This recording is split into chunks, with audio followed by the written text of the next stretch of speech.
Well, hello and welcome to Insight with Political Tours and Beyond the Headlines. David Loyn, the former BBC correspondent, has a new book out. It's called The Long War, and it tracks America's conflict in Afghanistan since 2001. In it, he argues that early policy mistakes and support for corrupt allies undermined what might otherwise have been a successful mission, ultimately culminating in the Taliban's victory this summer. David has spent much of his 30-year career as a BBC correspondent in Afghanistan, and at one stage was an advisor to the Afghan president, Ashraf Ghani. Hello and welcome, David. Hello, Nicholas. It's very good to be with you and your distinguished guests. Well, thank you so much. Thank you so much for joining us. It's an opportunity to look at American policy in Afghanistan over the last 2 decades. I know we build this as looking at the future, but we really got to track what has happened, and then we'll come on to the future in a bit. But it's also an opportunity to look at the nature of Western intervention. The ideas, you could call it nation building, or if you've got Western interests and Western values, how do you promote these and in terms of military intervention and support? So that's a conversation that we'll come to in just a second. The book is just out today. We'll be putting the link up shortly and sharing it with everyone out there, so you can get a chance to read it as well. I haven't been able to get it. I've been able to skim read a proof copy, and it takes us through the different phases under the 3 US presidents. And I want to go right back to the beginning, David, and ask that the very first question: when the Americans went in, what did they want? They wanted to get Osama bin Laden. And we all remember the shock of the events of the first attack on the homeland since Pearl Harbor. And they wanted to pursue Osama bin Laden and the people who'd harbored him. And that was always the legal reason behind the war. All the way through the war, there was never anything other than pursuing people who harbor terrorists against the United States. The authorization for the use of force in Afghanistan. But gradually over the first few months, it developed into this other sort of sense of the shining city on a hill of American exceptionalism, of being able to say, well, perhaps we can create a new society.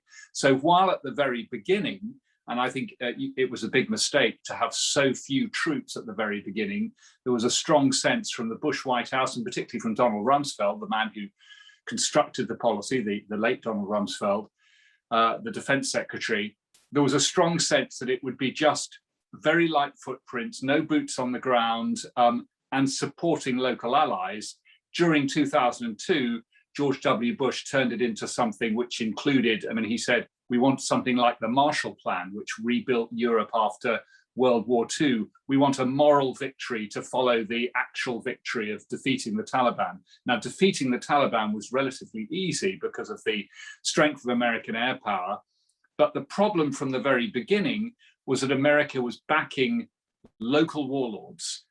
And just going back to before 2001, the 6 years before 2001, the Taliban had retaken Afghanistan from bandits, really, from civil disorder, civil war between warlords who the West had backed against the Russians 10 years previously, and now in the late 1990s were really pretty corrupt individuals. And the Taliban emerged initially, believe it or not, with some popularity in many cities in Afghanistan because they brought a sense of relief from these warlords. And in 2001, because we, the West, didn't put boots on the ground, we supported local militias. America supported local militias right at the beginning. And that, to many Afghans, looked as if we were taking the losing side in a civil war.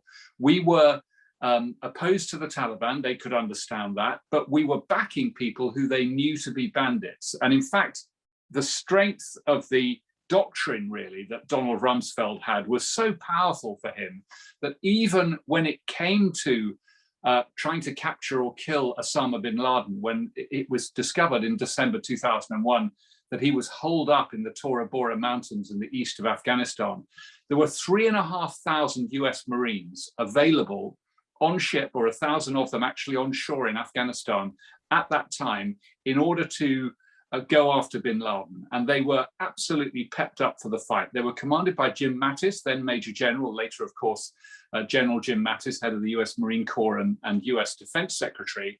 And he was screaming at CENTCOM and saying, send my boys into the battle. But Rumsfeld wanted to use these corrupt local militias, and the consequence was that bin Laden escaped. And it was those militias on the ground in the south of Afghanistan and in the north of Afghanistan, who were backed first by millions, then billions of US dollars in the early years after the war, after the fall of the Taliban, who really obstructed the growth of the civil society that America at the same time began to want to try and build. Okay, I'm trying to understand that. So I can understand that the Taliban was defeated, and I understand Rumsfeld's doctrine, but why was that so influential in terms of how Afghanistan was governed afterwards and the creation of institutions? I just don't quite follow it in that those militia commanders, those commanders were able to influence Afghan society so much afterwards. Well, take the lawyer jirga, the first meeting in a big tent.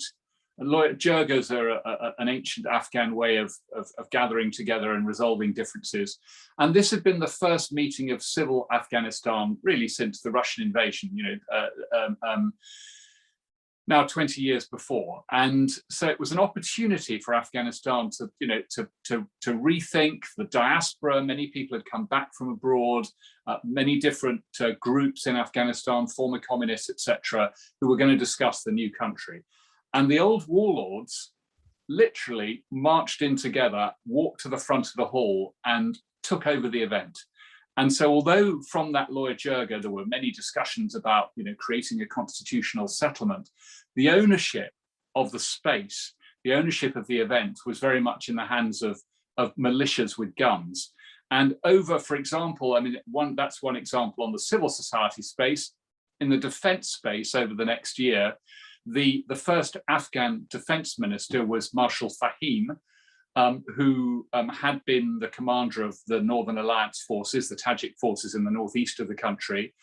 And he was very opposed to having any kind of an Afghan army that would be stronger than his militias. So although he allowed his former militia fighters to go through American training, they left the army pretty well as soon as they'd been trained. It was like putting water into a bucket with a big hole in the bottom. We were pouring in new soldiers and new training for the Afghan army.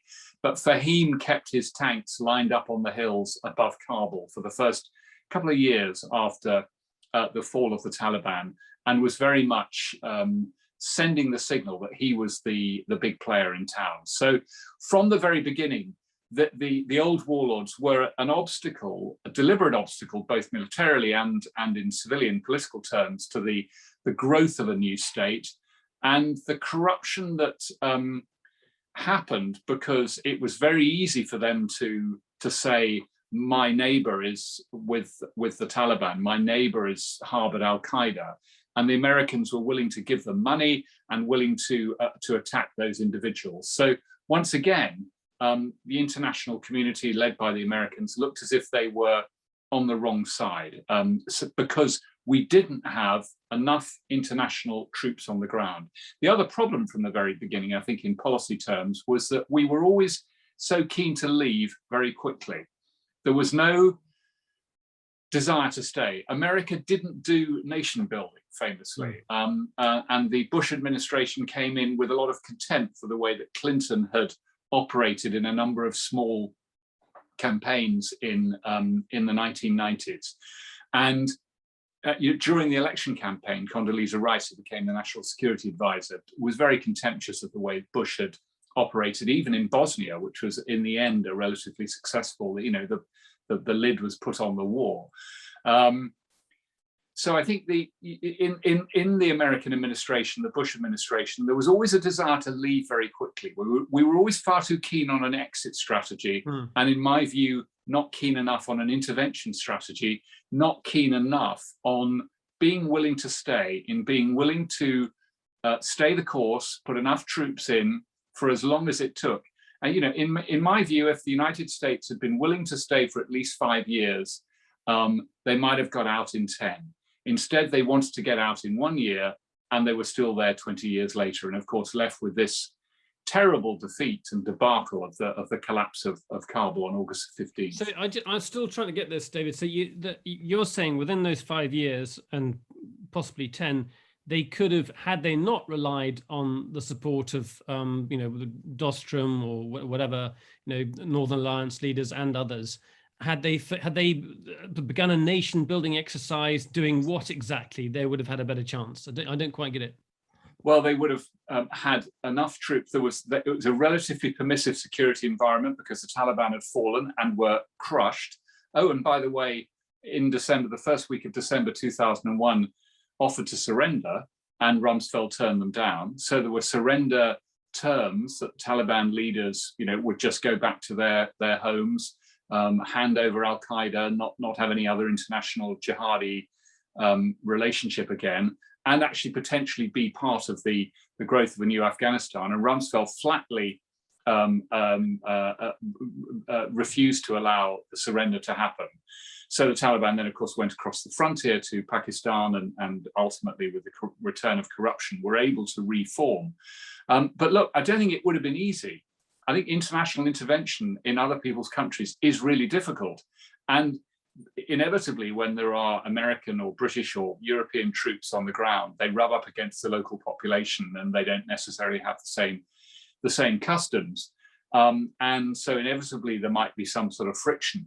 But I think in those early years and months and years, particularly if there had been alongside a police force, a Coast Guard force, an intervention force from perhaps multinational, not just American dominated, perhaps about 25,000 troops. Those are the numbers that people were talking about back in the early days. But of course, ultimately, we ended up with 150,000 troops. Then I think if you had had that sort of force and kept the warlords in their box and not used them and not given them all that money in order to defeat the Taliban in the winter of 2001, then I think, although it would have been difficult, it would have been easier than the consequences of what we ultimately did. Okay. I've got two questions. One is I'd love you to take us through the different phases of the military campaign and how that progressed or took place alongside institution building. And that's it's a fairly sort of long history. But just very briefly, we have to remind ourselves that Afghanistan had conflict for a very long period of time, really going back to the beginning of the 1980s. But up until 1979, what kind of place was Afghanistan? What kind of government did it have? What kind of institutions did it have? Well, it was poor. But it had been stable for 40 years. In fact, under the same king until 1973, who'd taken over as a very young man when his father was assassinated, and King Zahir Shah had kept Afghanistan out of the Second World War. It had been allied with the Soviet Union, increasingly allied with the Soviet Union, having actually approached the Americans in the 1950s for military support and for an alliance. But America was very strongly supportive of Pakistan as their ally in the region then and now, actually. And so Afghanistan went into the Soviet bloc and went increasingly into the Soviet bloc, and was an agricultural country, but a stable country, poor, but not not a security threat, and certainly no security issues inside the country itself. In 1973, there was a coup, a palace coup. The king was in Italy at the time. His cousin took over, his cousin Daoud, and Daoud was far closer to the Soviet Union and began to move much more closely into their bloc. And the reforms, the political reforms that happened in the 1970s were moving much more towards the Soviet style of government. But there had been, I think it was a classic case of a monarchy not reforming quickly enough, so it got swept aside effectively by revolution, rather than building some sort of democratic change in the 1970s. And then you had a violent coup against violent revolution, really, against Daoud in 1978, and an unraveling of Afghanistan with the Communist Party in control and the Soviet Union coming in really effectively to restore order a year later in 1979. Because really, in developmental terms, Afghanistan is way behind all of its neighbors, and one can, put a lot of that down to the conflict of the last, 40 years, and that's a very significant amount of time. But generally, if you look at compared to Pakistan or Iran, the development's just not there. No, that's right, and I mean, it hasn't been able to develop over the last 40 years because of the war and because of the conflict. And I think, if history had been different, it absolutely would have developed, like, say Bangladesh, which has come from nowhere to being, in many ways, more prosperous than Pakistan. So I think there are some real lessons as to how conflict causes poverty from Afghanistan, and I think it's been terrible for the potential development of really a great country. And all of us who've spent any time there, you keep going back because the countryside's extraordinary, the people are wonderful, and frankly they deserve better. And I think they deserve better than they've had in the last few years, from particularly from the Trump Doha deal and from the way that the American administration this year has just abandoned Afghanistan. Well, we'll come on to that in just a second. But to continue in that sort of historical vein, there's this parallel process of a military conflict, the building up of military forces to some degree. There's a pretense that you're going to hand over to the Afghans and develop an Afghan security force, but the Americans waging the war and institution building at the same time. Can you take us through the different phases under post? Really, I guess post-Bush, perhaps with the surge under Obama.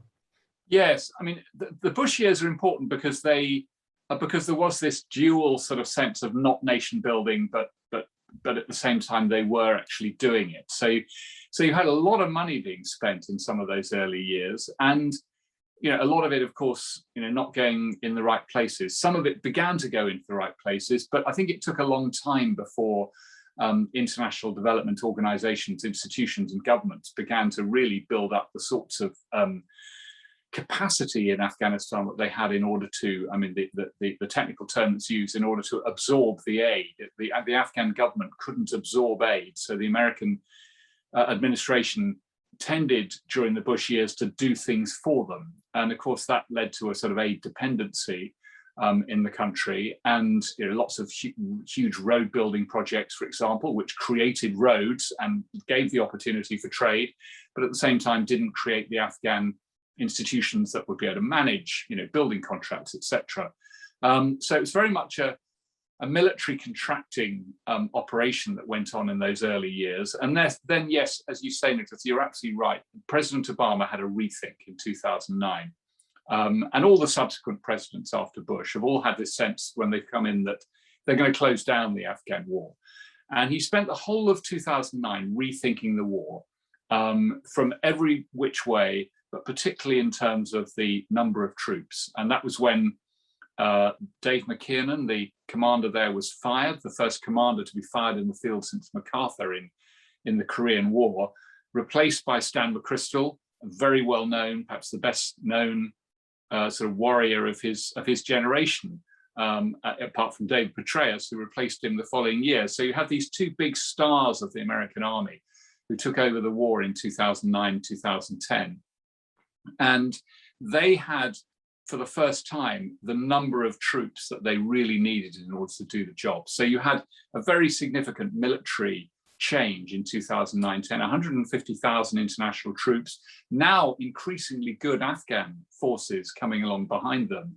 And actually you had a relatively successful security operation during those years. And alongside it, increasingly impressive development operations. So you began to see the beginnings of a taxation system, for example. You began to see the health ministry, the education ministry actually being able to spend effectively the money that they had, schools being built across the country, girls, of course, educated for the first time. And I think, between 2009 and 2021, you had relatively successful development, an increasingly unraveling security policy, because alongside the surge, you had withdrawal. Once again, it was always exit as quickly as intervention. Obama wanted the troops out as quickly as they came in. So the next sort of phase of the war was between then and 2014, when you had very significant withdrawal of those troops, hundreds of bases being closed down, and inverted commas end to combat operations from NATO in 2014. So that was the sort of hard stop on the NATO countries actually being involved in combat. After 2014, it was only US forces who were involved in direct combat, and initially not much at all. So for the first couple of years after 2014, there wasn't that much action by the United States against the Taliban, but increasingly they began to say, well, look, we need to stretch the authorities that we've got. And when Trump came in, he allowed them to do that much more. So 2016 and 2017, you had a very significant pressure put on the Taliban by the United States, and I think that led to people always want for people who don't follow these things directly, the word stalemate sounds a bad thing, but actually in conflicts like this, where there isn't a military solution on the ground for the occupying forces, stalemate is what you're looking for. But you want the enemy not to think that they're going to win on the battlefield. And you know that you're not going to win on the battlefield against a complex insurgency. But you want them to hurt at the same time. So what the doctrine likes to talk about is a mutually hurting stalemate. And if you have a mutually hurting stalemate, then there's a political compromise, hopefully. Then you can get people to talk. So then you can then they have to get to negotiations, and which is what President Trump actually succeeded in doing. But then he didn't give the negotiations time, and he wanted troops out by the election, and so it became a withdrawal deal rather than a peace deal. Okay. So just coming because that's obviously a crucial point in the withdrawal process. But just going back one second, I think what you're making clear is that throughout this process, the Afghans didn't have the ability, as we see eventually, to fight for themselves. You're still depending on the Americans, and those institutions are not strong enough to stand up by themselves anyway. No, I think that's right. And I think that was, there are a variety of reasons for that. Aid dependency was one of them.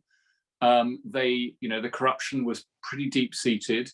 And right until the end, right until this spring, the patronage networks were operating against each other. When at a time when the country was facing existential threat from the Taliban, and you could see that, people were still bartering over jobs and cars and those kinds of things. And so I think there wasn't a willingness on the Afghan side to be able to operate for themselves, because the Americans had always done it for them. And they'd either, if the Afghans hadn't done it for themselves, then the Americans would have just done it, which they did in the Bush years. And then in the later years, the way that the money, had been corruptly spent, there was so much money around, frankly. Even after 2014, when the aid taps were effectively turned off in a big way, there was still the potential to make money out of aid programs, and a lot of Afghans did, and individuals in senior positions took very short-term line, because maybe they didn't believe that this thing was going to last. They didn't really believe in development. They became rather selfish, and the consequences are that the country that they were living in has been lost for now. I always used to get very fed up with sort of patronising comments about the Balkans, having spent a lot of my time there as a journalist, when people saying, "Well, they've always been fighting each other, and it's always been thus," and I suppose you have the same sort of view on Afghanistan, that it's really circumstances that create these conditions, that the Afghans aren't necessarily corrupt. It's the environment which has been around them that has produced it. I think, Nicholas, that's exactly right. And I think, in my experience of traveling in, poor countries, conflict-ridden countries right across the world, some of the poorest people in refugee camps are the most honest. The most dishonest people are the ones you meet in the presidential palace. And I think that's absolutely the case in Afghanistan. It was corrupted. President Karzai used to say this very strongly. It's a strong line of his. it's not Afghanistan that's corrupt. It's the way the money has been coming in. Look, I don't think they were blameless in terms of the way the money was spent. But I do criticize, actually I've criticized President Biden in particular, because he's quite often said, oh, it's not really a unified country. It's never been united. It's hopeless to try and unite Afghanistan. Well, it was a united country before 1973. And actually, in the last 20 years, it became, again, rather a united country. There was an enormous amount of national pride in the way that women were operating in a different sort of environment. In the cricket team, which plays Test cricket at an international level now, in the flag, in the army, in a football league, there was a sense of national pride in the country that is absolutely identifiable as being from a united country. And I think those are the people who Biden has abandoned, actually, by walking away and by saying, well, it was all hopeless and you can't unite that country anyway. You've talked about a necessity to create a model to essentially to intervene, to promote stability, to promote democracy where possibility, and economic growth, and in an area where you think you have a strategic, or just in terms of your values. And it's something I sympathize with, but then it comes up against realpolitik. And if I was to look again at the Western Balkans, I would say, look, that's a region which is close to Europe.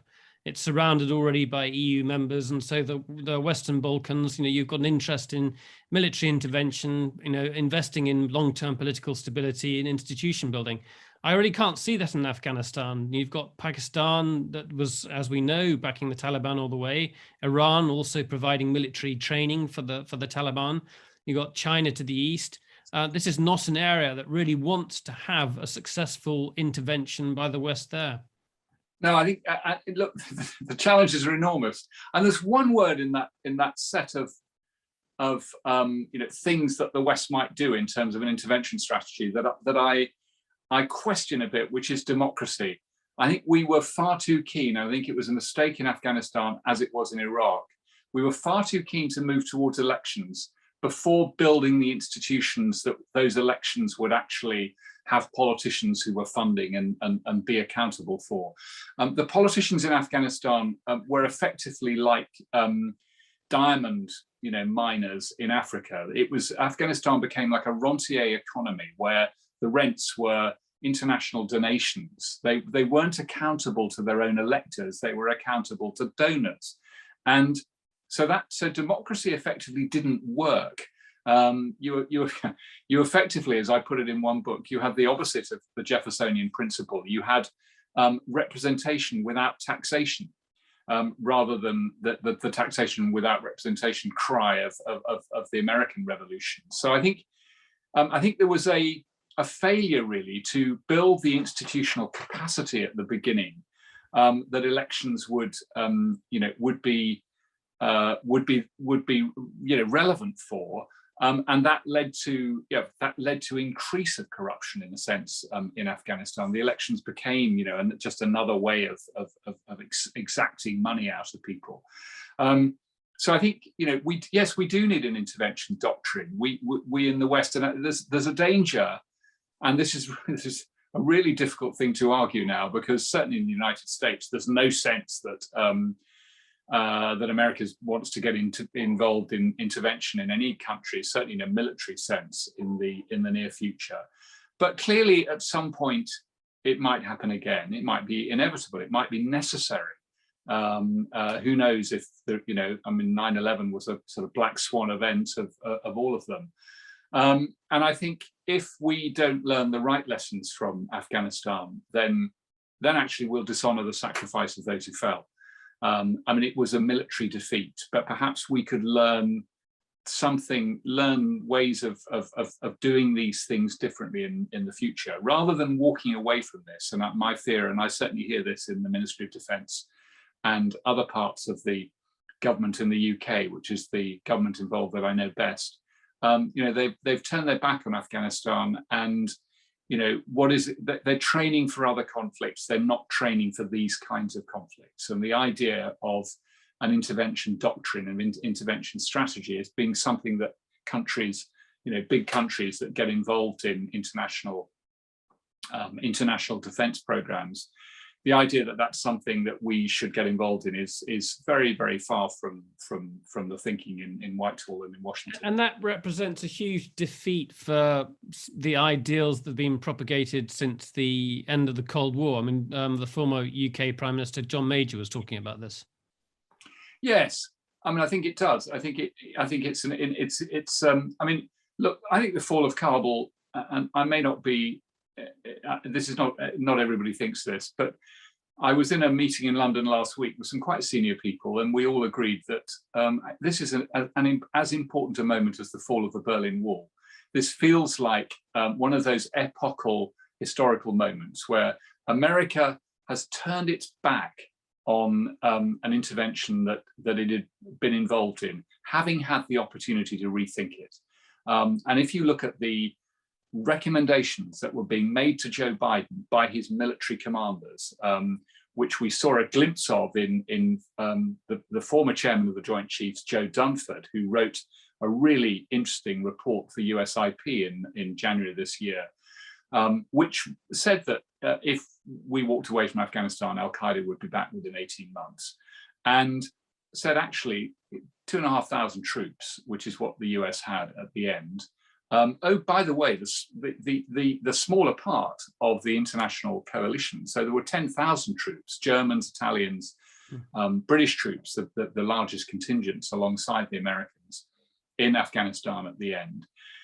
If they had just stayed there and still had the same drone capacity to damp down the Taliban, effectively they could be there forever, and could have been there forever, and could have gently moved towards some of the, more improvements in government. And Ashraf Ghani, for his many failings, was beginning to isolate the capacity of the warlords and beginning to create the more technocratic administration that he promised. I mean, I think he does have many failings as a president, but he did have some successes. And I think we've walked away from that potential. And it's been a decision made by Joe Biden, which I think the world will come to regret. Well, it's just gone past 1/2 hour, and I'd love to start taking some questions. We've got Sahara Walker here, who may have it's more of a comment than a question, but I'm sure we'll have a follow-up question in a second. So we'll go to you, Hookie, in just a second. If we can bring Sahara Walker up to ask a question, that'd be great, Dave. You talked about Ashraf Ghani. Clearly, he had the, carpet literally pulled from under his feet. If you've got the US saying that we're going to withdraw by a certain date, what are you left to negotiate with? But he wasn't somebody who's inclined to negotiate or compromise, was he? Well, we'll never know, Nicholas, because he was cut out of the negotiations. Look, I mean, I think his government, I think he did make a mistake back in 2018 when the Doha process began. The Doha process broke the perceived geometry, if you like, of peace talks. The Americans, up until Doha, had always said that the peace process has to be between the Afghan government and the Taliban. We're just holding the ring. But Trump changed the rules and said, no, we're going to talk to the Taliban. America will talk to the Taliban, which the Taliban were delighted to do, particularly because they were under such military pressure. They sort of needed something else to do. And the Afghan government was not part of the talks. But if Ashraf Ghani, rather than sulking in his tent at the beginning of the Doha process, had set up an office in Doha parallel with the talks, not a party to the talks, but I'm sure there would have been international support for that. A small, hardworking office that actually kept in contact with what was going on, then I think he could have had some real influence. Your points out that this is somebody who's really, he's a great thinker. He does look at policy briefs, but he's also quite a loner. You know, he's somebody who's not used to building teams or even sort of political networks. No, he has a real problem with trust. I mean, he ended up with a very small group of people who he really trusted in government. He absolutely wasn't somebody who could successfully, you know, reach out to large numbers of people. And I think when he was in government, he tried to change the generational profile of the Afghan government, put lots of quite young people in quite senior jobs, and then never backed them when they faced opposition. And so, you know, it's just so that I watched them just when I was working in his office, you know, being cut off one by one by more corrupt players who understood the system or could operate the system in a different kind of way. So I think there was a trust problem that he had. In the end, I think he didn't get on with the American administration, the Biden administration in particular, and his staff always believed that the Americans were never going to leave. That was the advice. You know, they'll never leave. And I think, you know, they delayed. In fact, they actually delayed during the presidential election. They delayed by then they could have talked to the Taliban. By then that was what was on the table. The Americans and the Taliban had signed a deal. You know, the Doha process was now the Afghan government and the Taliban. And it took them a long time to get the right team in place to do it. And then during the presidential election, they delayed the talks process over Christmas because they wanted to see what the Biden administration was going to do, rather than, you know, really pushing into that talks process and making it work.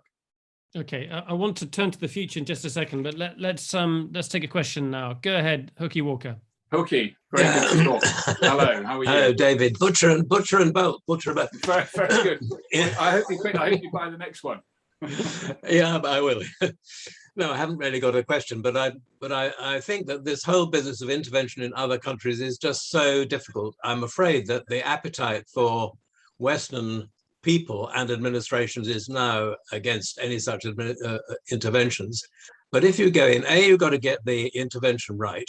And Rumsfeld is blameworthy on the count that he was really experimenting with the US armed forces. He wanted to prove that you could get by with few troops in Afghanistan and then in Iraq. And then once you're there, you actually at a certain point, well, you have to use local people. You don't disband the army as in Iraq and send them home. And then you don't impose a government which is based on a sectarian basis. You use local people as far as you can.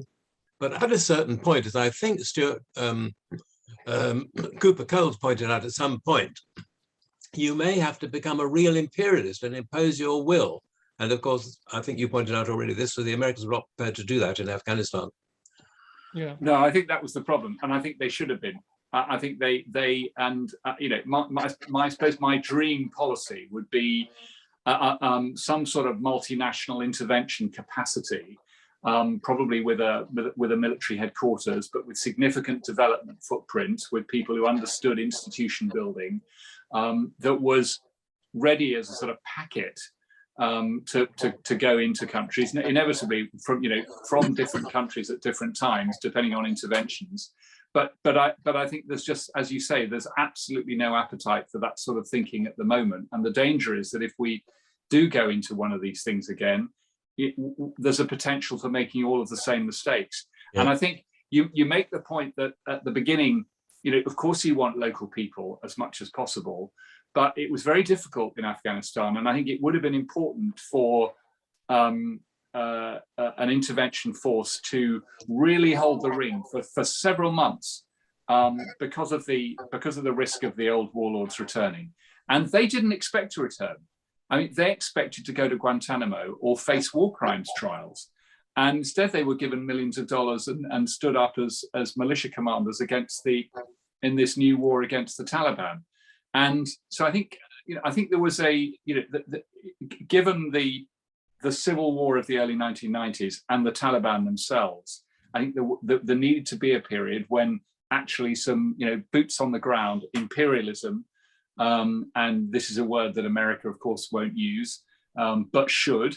They are an imperial power. America's got troops in 150 countries in the world. They rather than the rhetoric, the narrative of American intervention is always liberation, rather than control. And of course, no one wants domination nowadays, but paternal control for a few years might be something that some of these countries would benefit you should from. have tuned into our talk with Lawrence Wilkerson, who was very happy to talk about empires and control. That's Colin Powell's former chief of staff. Yes, let's talk about now. I'm going to bully. I can see lots of people in Australia, also the US. I want those questions are going to come in. You're going to miss your opportunity here. We've got another 21 minutes to go. And I want more of those questions to flow in, please. Let's talk about now, David. I mentioned this to you when I was speaking to you the other day. I was watching Lindsay Hilsum, who's a veteran correspondent with Channel 4 News, and she was broadcasting a meeting of the sort of senior Taliban members meeting in Kabul, and it struck me like a meeting of tribal elders. At the same time, they were celebrating the use of suicide bombers, and I sort of understood that was part of their path to victory, and they were going to do that anyway. But it didn't strike me as the kind of people who could actually run a government, let alone a ministry, or maybe even some kind of development fund. These were people who were from another era. How do you see things going in terms of a Taliban government? Yeah, it was ironic, that meeting, because it was in a room where I've had Zoom calls actually into that room. It was in the State Ministry for Peace, and it was completely set up with American money earlier this year in order to support the consensus building in the Afghan peace process. And indeed, there was Sirajuddin Haqqani dressed all in white with combat with cartridge belts around his waist. Praising suicide bombers, and it certainly didn't look like a manifesto for government, as you say. It's a cliche that insurgents, the sorts of skill set you need for insurgency are different from the sorts of skill sets you need for government. And certainly the Taliban have controlled quite large parts of the Afghan countryside in the last 3 or 4 years, and the record of their administrative capacity is not very good. When correspondents have been into those areas, there's very significant criminality, drugs on sale, for example, illegal weapons on sale. Of course, it was difficult for them, although in places the government made it possible for them to draw down government capacity in terms of education, schools, etc. They had a de facto agreement that the government would carry on paying the teachers and the schools would open, but the Taliban weren't able to make this work. So I think the evidence on the ground of their capacity to operate in these places, but also their institutional capacity. And when you think that this is an organization which has been financed by illegal mining, and I mean, this is not just opium. Of course, most of the world's opium is grown in Afghanistan, and the Taliban extract a lot of cash out of that.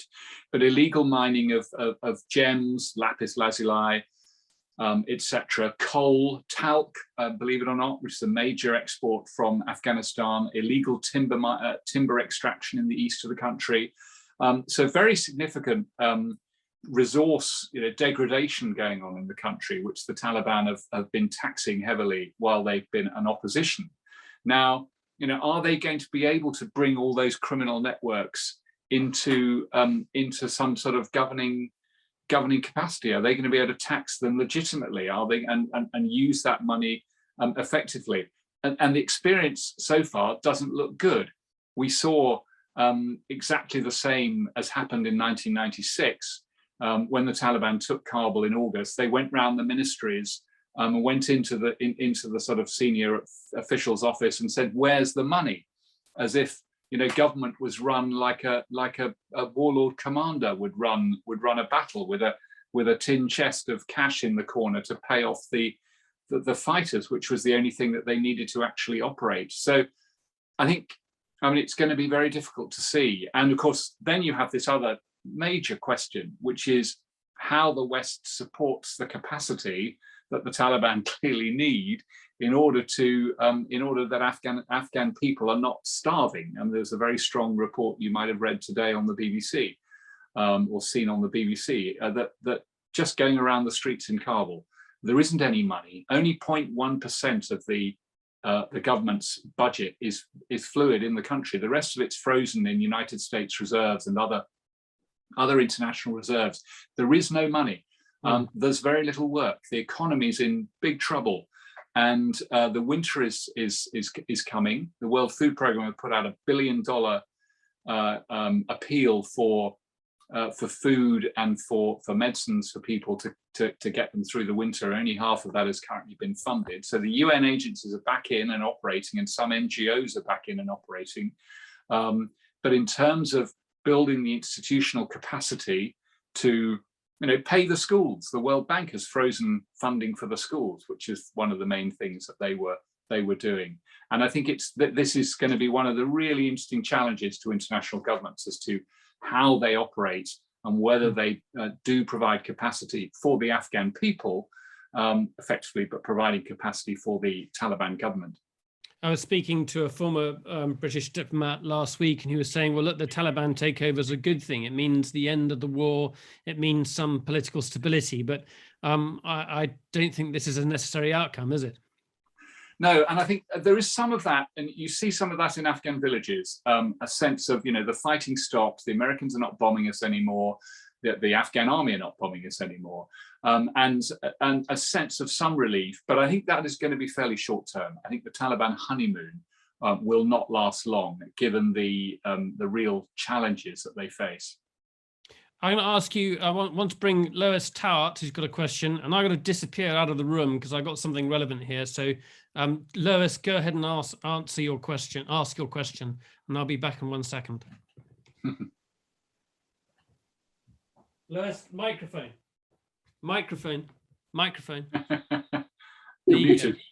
And tiara too, a tiara, I think. Of course, I had to dress for the occasion. Thank you, Nicholas. Hello, Lois. Hello. Look, you've actually half answered my first question, which is really going into winter. Can we see any real, you could see the real problems of food shortages, and therefore it's going to be a very bitter winter. But living in the Antipodes, I can't help but see parallels of Vietnam, particularly with the French, in that you had the disconnect between the political strategists and the military strategists. And it seems to me that if you want to win a war, you've just got to let the army go and shoot people and leave the politicians out, or you've got to try and do something political and leave the military out. How do you see going forward in Afghanistan? Yeah, I think, well, it's a very interesting view. I think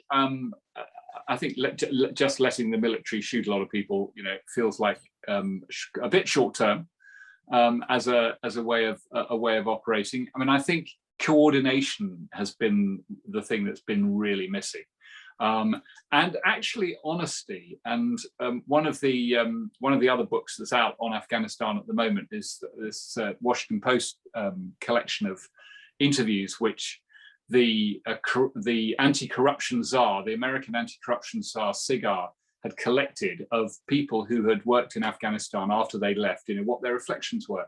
And all of their reflections were of people saying that they'd always, it's confirmation bias. When they were on the ground, they'd always put in reports saying everything was going fine, and they knew that it wasn't. So I think there was also a strong sense from the military that things were going better than the civilians were saying, which is actually something that we saw very strongly in Vietnam in terms of the dual report of the reporting from the two sides. But I think that intervention really needs very significant capacity to coordinate between those different sides, because otherwise you do end up, and actually you end up with the military who had a huge aid budget in Afghanistan. Commanders have their own capacity to spend money. American commanders did. And often, the USAID people who were experienced development officials would look at the way they were spending the money, and they could see that it was going to be very short term and none of it was going to stick to the sides. So I think we need a real sort of rethink, actually reset of how we do things. I think that's going to be very difficult in the United States because all of these organizations operate in silos, and the demand for coordination, which I think actually is easier in Australia or the UK, which are both countries that have rather smaller systems and are able to operate across governments in that way. But I think it's a big challenge in the United States, and I think I'm whistling in the wind up to a point in wanting a more coordinated intervention strategy. But I think it's really essential, and you can't just let one side or the other operate in the field.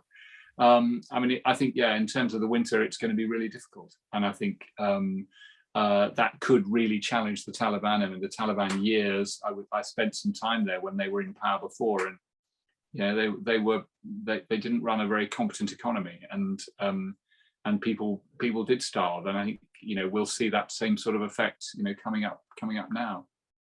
Thank you for that question, Lewis, and also thank you very much indeed, Lewis, for your package and your jam, which arrived from Sydney quite recently. So we have very loyal customers at Political Tours. Now, somebody else has just sent us a book, a biography as well. So thank you all very much for that. Well, it's like a Red Cross care package, we're much needed, staff through your winter. About a year too late. The first one, you've sent a first one, but it never got to us. I don't know what happened to it. Somebody in customs is got some very nice quints on their toast.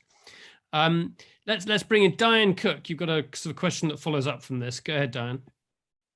Yeah, listening and being on the outside of your world, David.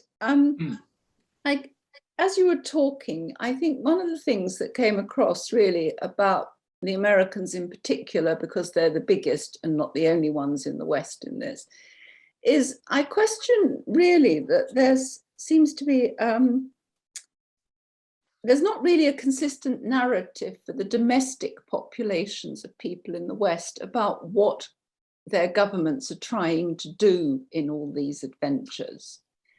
And it seems to me it's a symptom of perhaps problems in our own backyards rather than problems elsewhere. And I wonder what you think about that. I think there's always been a debate about this, David, and this isn't new, but arguably it's way. I mean, as you've just been saying now, the argument has been lost. So beforehand in the Balkans, there was an argument, and you can think about Sierra Leone, whether or not Western, NATO should be intervening, and did intervene in a significant way. But now you're saying essentially that argument has been lost. So what is to coming back to Diane's question, what does that mean for us? Could I just interject a bit as well? I think to me it was a symptom of it was when both our government and the American government, and news reports and things that one just absorbed over the whole period, it kind of morphed from being Al-Qaeda, 9/11, etc., into girls' education.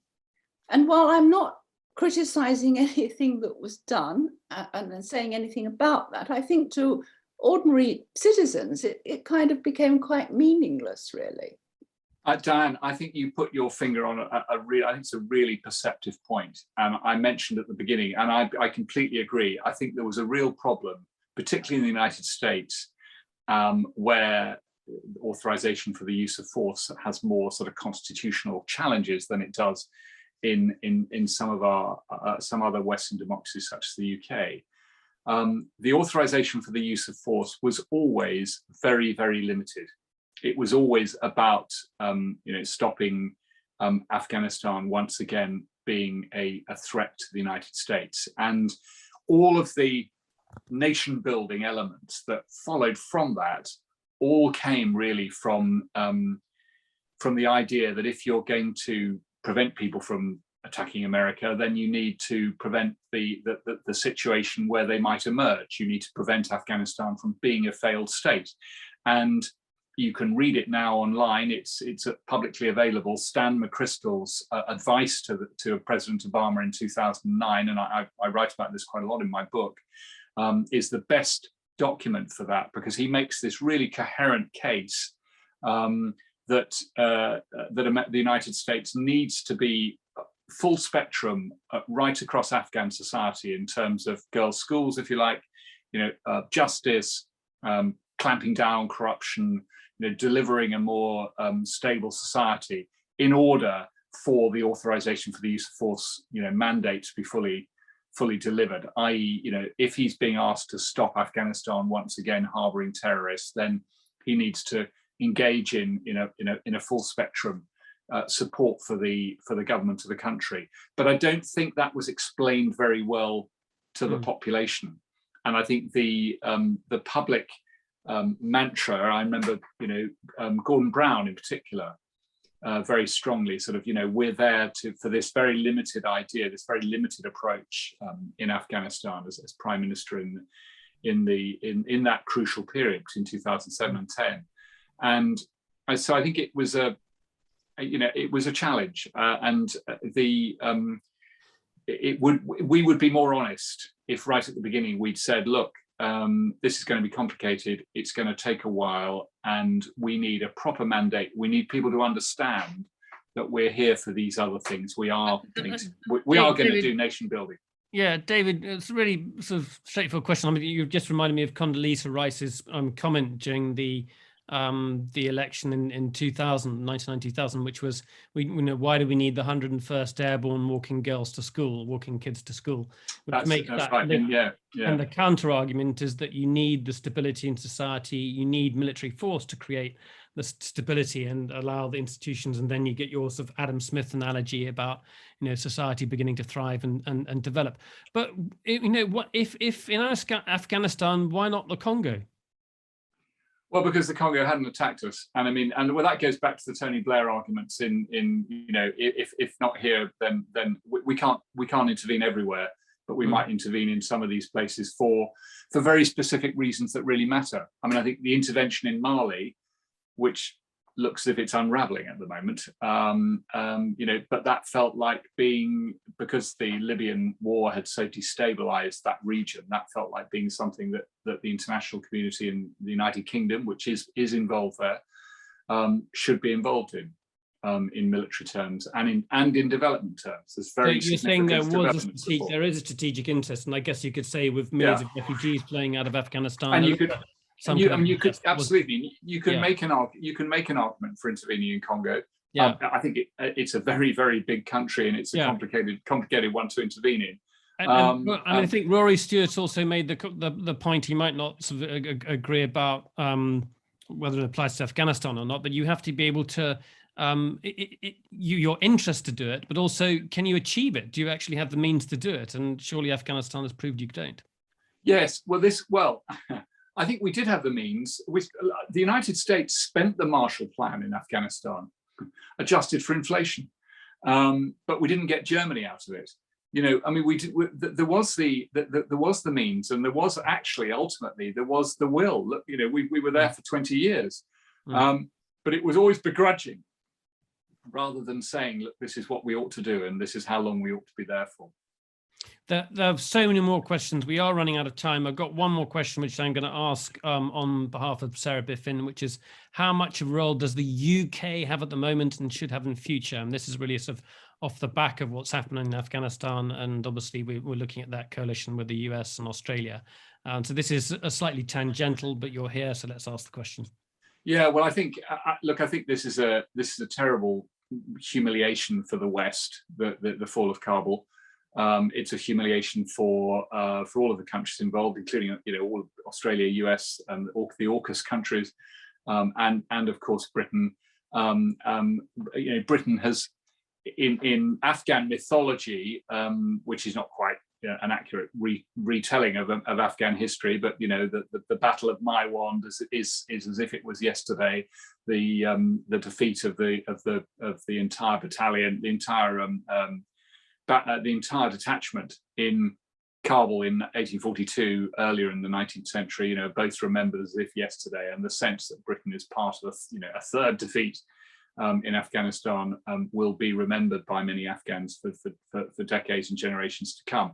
Now, what it means for our wider spread capacity to do things, I think it makes it much more difficult. We're already seeing China rattling the saber in the South China Sea, pushing Biden really in ways that that feel quite uncomfortable. It didn't surprise me that North Korea carried out a missile test just after the fall of Kabul.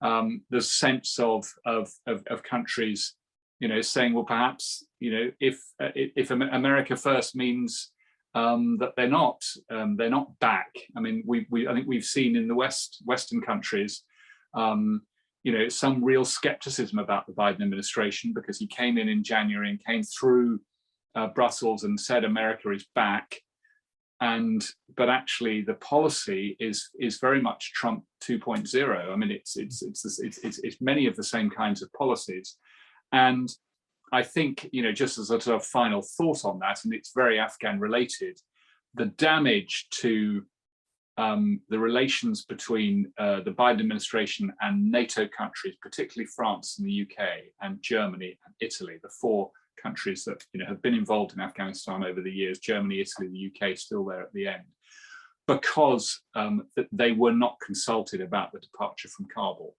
I think is very damaging. And I think I think there's a lot of work that will have to be done in order to try and rebuild a sense of trust in that international alliance that does feel as if it's kept us safe for a long time. David, thank you so much. It's been brilliant. David Loyn, former BBC foreign correspondent, thank you very much indeed.